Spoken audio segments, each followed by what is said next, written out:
I am the Tofu Golem. Please enjoy the video. You start with the folder open in File Explorer. This anchors your working directory.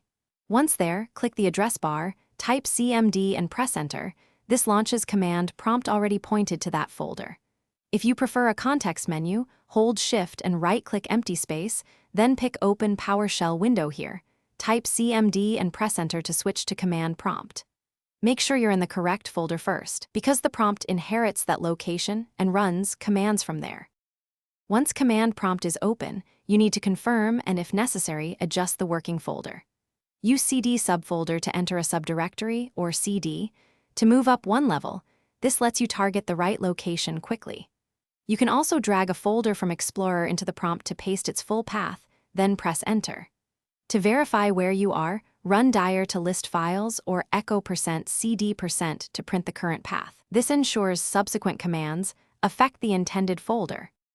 You finish by running the command you came for, type it and press Enter. For example, Python script. Py or git status will execute in the shown folder. If you encounter permission errors, close the window and relaunch command prompt as administrator using the Start menu, then navigate back or reopen from Explorer. If CMD opens in the wrong folder, either use CD with the full path or repeat the address bar method in Explorer to reopen it in the correct location. This resolves most problems quickly. Thanks for watching. Consider subscribing if we helped you today.